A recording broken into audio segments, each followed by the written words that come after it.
I'm Johnny Price with the Caleb Group in Greenville, South Carolina, and this is our final segment in the series C.S. Lewis on Heaven.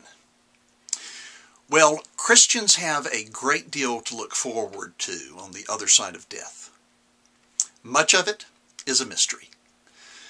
In fact, the Apostle Paul tells us in 1 Corinthians 6 that the eye has not seen, the ear has not heard, it has not even entered into the heart of man what great things the Lord has in store for those who love Him. But there are some things that we know.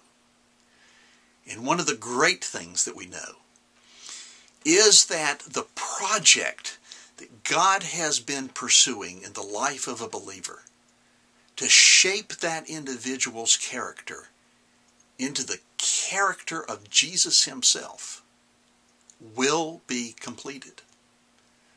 Again, it's the Apostle Paul in the first chapter of the book of Philippians who promises that He who began a good work in you will be faithful to complete it. And it's the Apostle John who assures us in 1 John 3, verse 2, that when we get home, we will be like Jesus. But we won't be Jesus. In other words, we won't be omnipotent, which means that there will be room for us to develop our strengths, our gifts, and our talents. We won't be omnipresent. So if 2 or 3 of us want to get together and visit for a while, somebody is going to have to get up and move. And we won't be omniscient. We won't know everything. But what we do know, we will know accurately.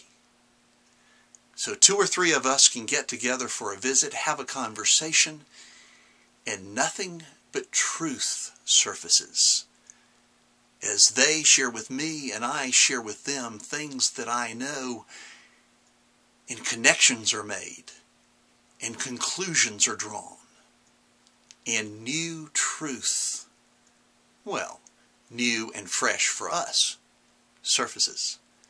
You see, God is truth, and God is infinite. Truth is infinite, and there will be no exhausting in all of eternity the truths that will be there for us to discover. We also know that when we get home, there will be no sorrow. Revelation 21, verses 3 and 4. We are told that Jesus will wipe away every tear from our eyes, and there shall no longer be any death. There shall no longer be any mourning, or crying, or pain. That these things will have passed away. But then the question comes up, what about the fact that there will be people who we know and who we love who are not there? Well, the best response that I've ever run across to this particular concern is, of course, from C.S. Lewis. In his book, The Great Divorce, it's a fantasy where a bus full of people from hell arrives at the very outskirts of heaven. And these folks are going to have family and friends come out to them from the depths of heaven and attempt to persuade them to come in. One man has his wife try to talk him into coming in, and he refuses. So she goes back into the depths of heaven, singing.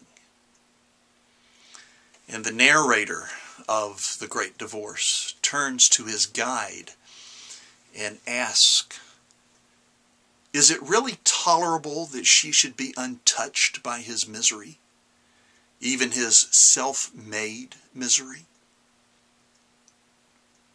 Would ye rather he still had the power of tormenting her? He did it many a day and many a year in their earthly life. Well, no, I don't suppose I want that. What then? I hardly know, sir. What some people say on earth is that the final loss of one soul gives the lie to all the joy of those who are saved. Ye see, it does not. I feel in a way that it ought to. That sounds very merciful, but see what lurks behind it. What? The demand of the loveless and the self-imprisoned, that they should be allowed to blackmail the universe, that till they consent to be happy on their own terms, no one else shall taste joy, that theirs should be the final power, that hell should be able to veto heaven.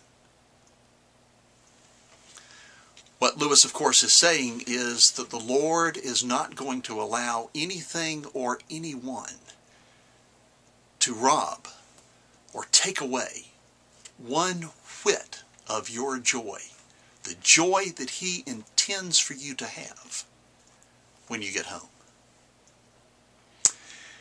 We will be like Jesus, and there will be no more sorrow. But even better than all of that, we will be with Jesus, the one who knows us best and loves us most. He has promised that He has gone to prepare a place for us.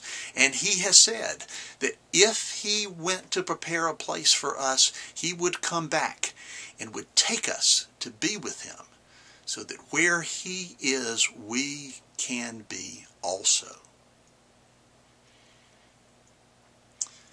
C.S. Lewis, in the last book of his series, The Chronicles of Narnia, a series for children and grown-ups, where children travel to another world, Narnia. Not another world like another planet that you can get to if you go far enough, long enough. It's another world that you can only get to through magic. And it's a world where God has revealed Himself in the form of a lion by the name of Aslan. Just as in our world, He has revealed Himself in the form of a man named Jesus.